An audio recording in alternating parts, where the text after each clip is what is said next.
Welcome to Comedians and Elevators podcast, and I've got my guest Kendrick Trejo here. Kendrick, What's up, please guys? introduce yourself. How are you guys? Well, my name is Kendrick Trejo.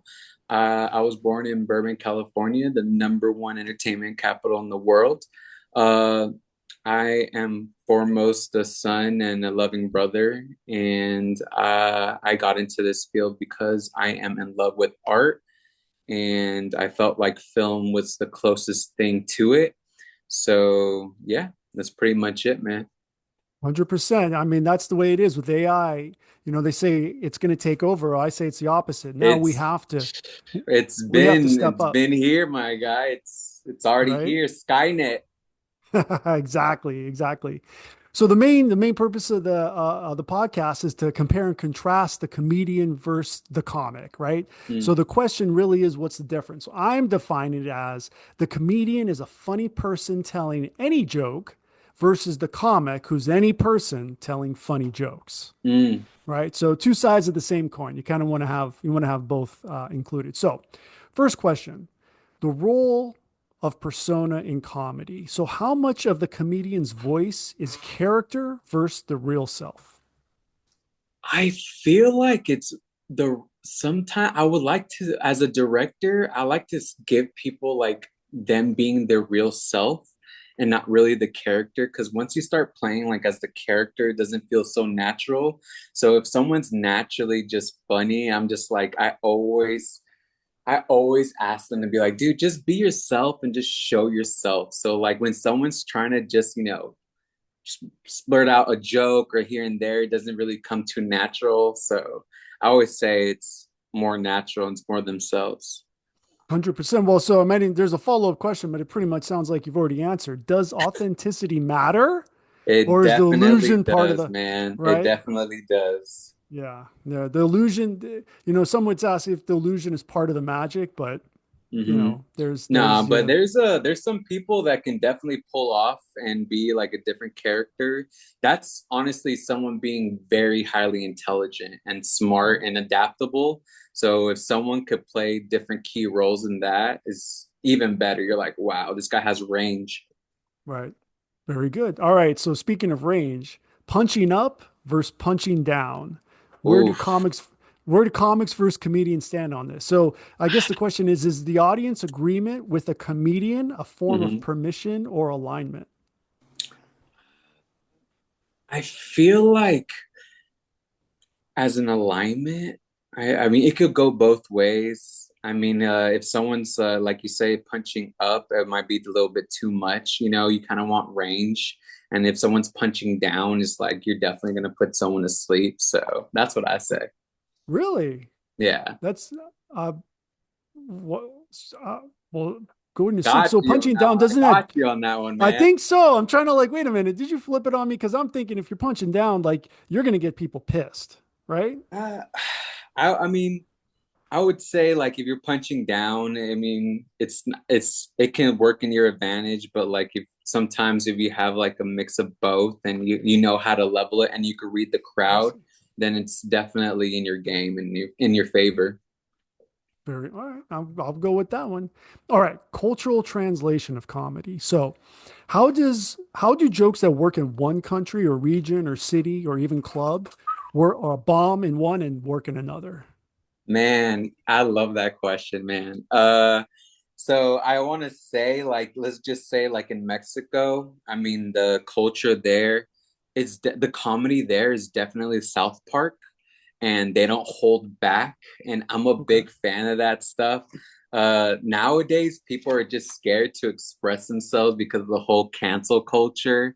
Right. And to me, like, I'm not afraid to like make fun of myself or, my culture, or my people, and that. We take it as a big joke and stuff like that. So, yeah, man, I feel like in different like places, they definitely take comedy very differently, especially here now in America. You're just like, dude, you can't even say anything anymore without like, getting like backlash or anything like that. So, yeah. Well, I like the South Park reference. So, would you say a comic is more universal while a comedian is like more culturally specific? um, could you clarify with that? Well, what do you mean by Well, that? Well, the idea that the comic can tell any kind of joke and the comedian has to be themselves. So maybe them being themselves in one place is not the best idea. Uh, I would like to agree. And there's some places where, if you're like I said, like if you can read the audience and see like where it goes and you see if they're not taking it right or any of that, it definitely like, tuning it down and not being yourself. I mean, like could definitely work because like if you're just like a total like nut job or this and that, it definitely can like backlash in your part. Right. So that's what That's I maybe say. where the comic could potentially have more jokes, like a wider range of just kind of one-liners and zingers, Hmm. and can just be like, "Oh, I'm in the wrong place. Let's just do this kind Yeah, of yeah, thing." But that's yeah, not their character, definitely. right? No, I've definitely seen that, especially like on YouTube and people like doing like stand-ups and stuff when they're not Right. in this right place and they definitely deliver a punchline or something that doesn't read with the audience. Right. It doesn't really work in their favor and stuff. So you're just like you got to definitely be careful. So that's where like the intelligency parts comes in. Right. So 100%. So that kind of works. It rolls into the next question is crowd work versus crafted work. So I like to define like riffing that comics are able to riff, kind of like the idea how they can be in any place mm. while the comedian is performing. So the question is where is the sweet spot? I would say like know your environment and know the place that you're getting into. So if like there's like obviously you're if you're like gonna perform like at a retirement show or like a retirement home or something like that, you definitely gotta like tune it down or watch what you're saying. But like if you're like more of a place that's like a flappers or something like things and you know you can go on and do your thing, but it definitely does read into your environment as well. So, yeah. Well, a lot of retirement retirees go to flappers, so maybe Yeah, they man. maybe there's a nexus there. I've seen a lot of shows that make it seem like the retirees love when you get super edgy. So there's two ways of going on that one. All right, very important. So advertising and self promotion. Mm. Do you who advertises themselves more, a comic or a comedian? You know that place where you're not conscious and you're not sleeping either? That's your power bill to the electric company. Right here. I want us to be here with free energy, where the Wardenclyffe Tower meets the Eiffel Tower. But that's not where we are. We are here, where you've got the utility and you've got residential solar. Between these two, we know which one saves you money. This is where we can go in the meantime. But this is where I want us to be now, and this can be done now. So let me deputize you to represent DOSE, Department of Solar Efficiency, and let's get on the podcast to get the message out today. See you soon. Wow. That is a great question, my guy. A comic or a comedian? I would have to say it's a balance, man. Nowadays, I've been seeing a lot of like comics and comedians definitely just be advertising themselves just man, like Joe Coy, all these guys. Who's that guy that does that auto tune that's super funny? He's been killing it. Ah, man, I Auto-tune. want So to. he's using it to change his voice. Yeah, he's a stand-up comedian and he has an auto-tune voice. Like he does auto-tune and he like really interacts with the crowd and stuff like that. But I would say both of them, they both have a range because like especially if you're a comedian and you're just out there, you got to promote yourself like no Mm-hmm. matter what, TikTok, this, that, and so is a comic. Like you got to be out there as well, just like So it sounds like you're this basically answering the second question: is self-promotion seen as selling out, or is it necessary for survival? it's in my opinion, I feel like it's definitely necessary. Right. If you're not being watched or marketed, it's like, even if you're such an amazing talent, it's like if you're not out there, it's like, wow, man. Right, You're right. going to be hidden and no one's going to see your beautiful, talent. So I Yeah. think marketing's super important nowadays in this age. Well, that brings us to the next question. So, censorship and offense. All right. So, does Mm. a comic avoid offense while a comedian courts it to prove a point? Oh, gosh, dude, I love these questions, my guy. Uh, I feel like they, I feel like a true one would just go for it. Like they would just speak from their heart. And if the audience reacts to it in such a way, then I think they'll win. It's definitely a risk, always a Mhm. risk. And trying to play that, that level of like being what's called too safe doesn't really work out, I would Mhm. say. So like just being yourself. So like if you're definitely like a savage, I say go for it and show your personality. But and I'm the type of director that never wants to make somebody hold back. So like I said, I'm a very South Park type of person. So like if someone's like, has that like dog in them, I'm like, dude, go for it, man. You can always pull back in editing, right? Definitely. There you go. Definitely there. But just cut that part out. Don't worry about it. I would say So, I would say if it works out and yeah. it's definitely a hit and a punch, then I would keep it.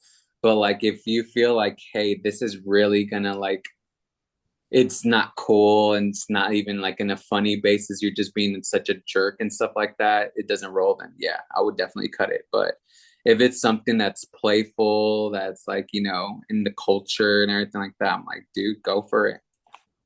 So this is a two-part question. So, considering it from that perspective, who's going to survive better in cancel culture environment, the comic or the comedian?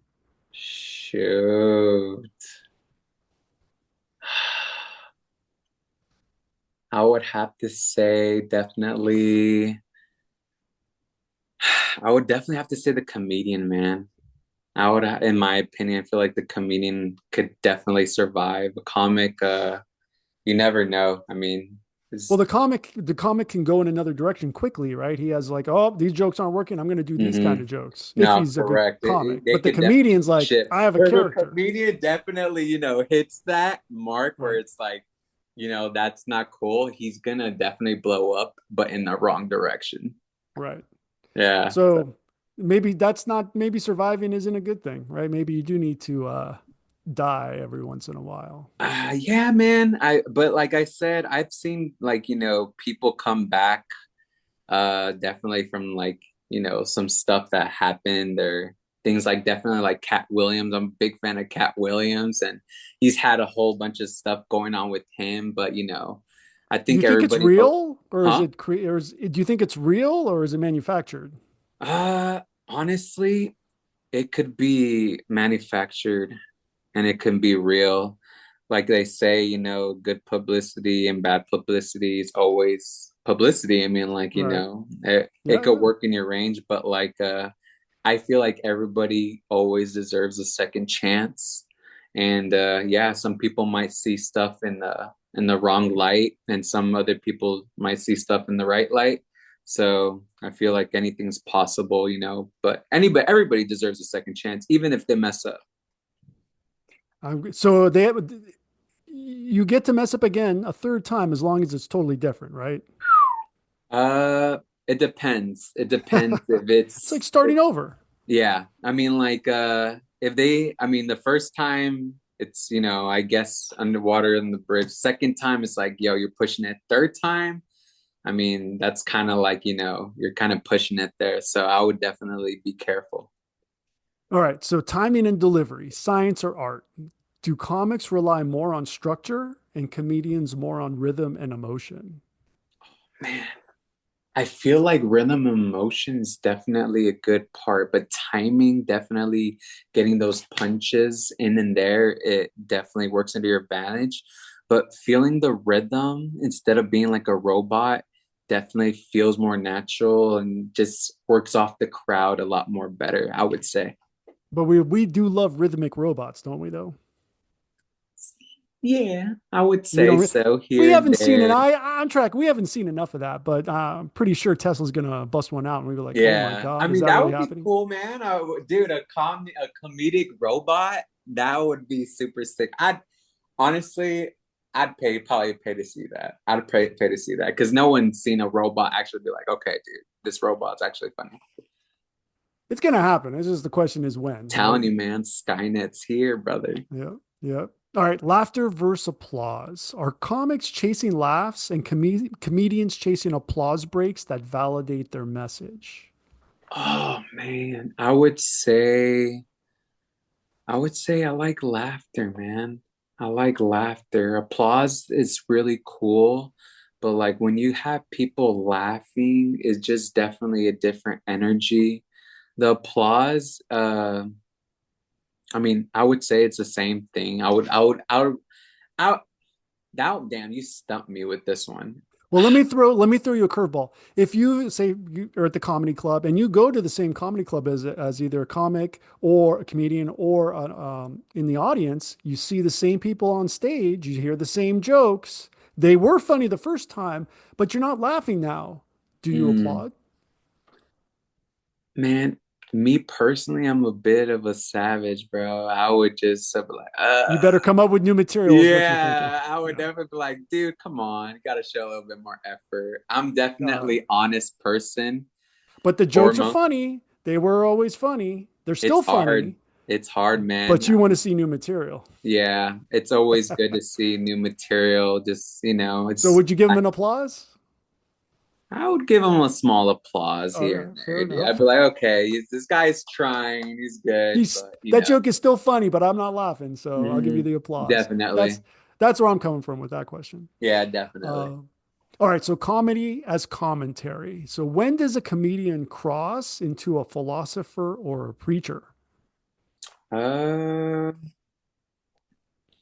I would have to say, like, if I'm understanding the question right, like, let's just say, like, now that like TikTokers and people are being like, commenters and all that stuff. I mean, they're definitely in that range, that era. Mhm.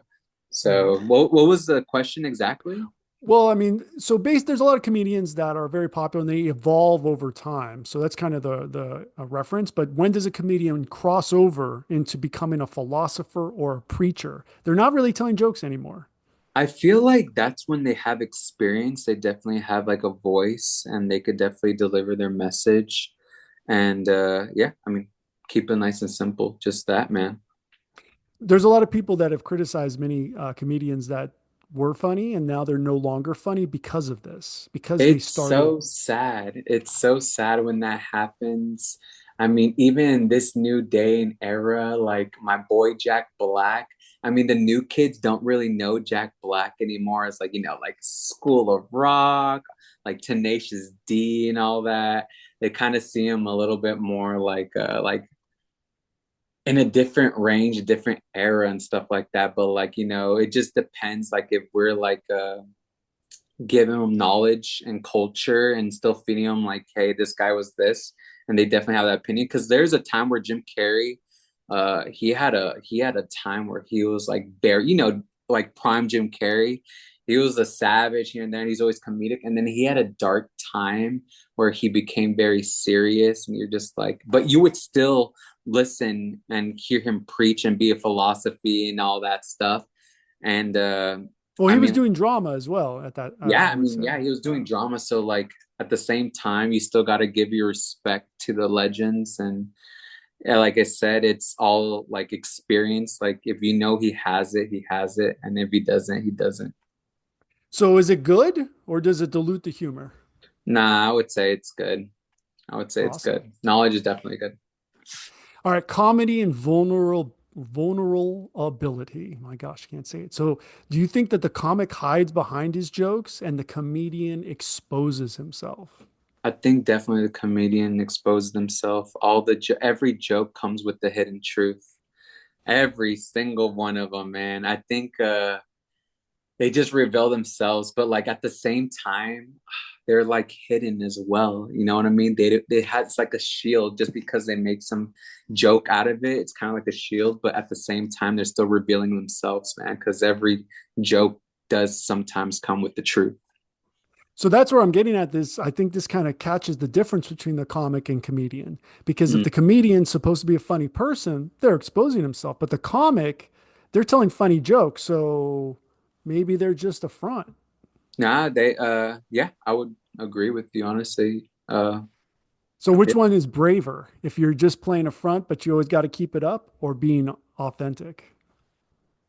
Man, I would have to say always keep it authentic, man. That's the most bravest thing ever. Just like you, I just feel like you're super authentic as a person as well, and you're not even trying, and this really flows. So, Honestly, I am trying. That's why I'm doing a podcast. really, man, it just feels like it's just you. Like it's just naturally who you are, and you're just very professional and very funny, man. And it's just it flows. But I really do appreciate you, like taking your time and doing your homework and doing that. That's a very true professional. So I give you Awesome. credit, and I could definitely see you in the future doing great things, man. Well, I appreciate it. Hopefully, I'll get a show at Flappers and I'll invite you and Oh my God, check it out dude. there. For you, man, it don't. I'll give you the biggest applause. I don't give a damn, bro. I'll do Well, I got to see the laughter everything first. with That's the you. key, right?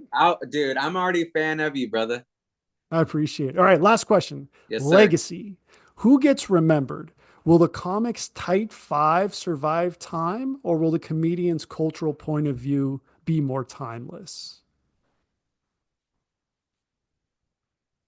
Could you one more time repeat that question, So please? the comic, they're slamming out the jokes, so they got that tight five, but the comedian, they tend to go over time. So which do you think will be more timeless? I feel like the comic, man.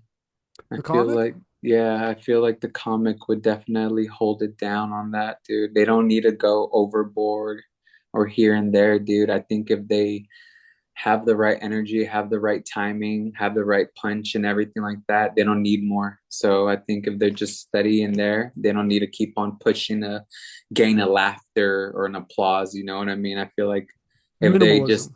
yeah, just there, they're there. Nice, Yeah, pretty nice, much it, awesome. man. Cool. Well, Kendrick, thank you so much for meeting my guest. Where can Dude, everyone this find was you fun, online? man. Can everyone find you online? Yeah, yeah, yeah. You can find me. Honestly, I'm a big old school guy. If you Google me, Kendrick Trejo, you'll even on TikTok, you can find me at Kenflow 999. So KENFLO W and then 999. But yeah, you can still always find me on Backstage or anywhere. Google anything. Very Yeah, cool. pretty much Very it, cool. man. All right, Kendrick. Well, thank you so much for being my guest, Thank and you, my everybody guy. else. I Thank you appreciate for you. thank you for watching Comedians and Elevators podcast. Please like and subscribe, and we Yes, will see please you. subscribe to my boy. He is definitely a trooper. He is the best and he prepares for everything. He's such a nice guy. Okay. You So, got to be prepared. All right, dude, guys. you're the See you. best, man. See everyone in the next one. Peace.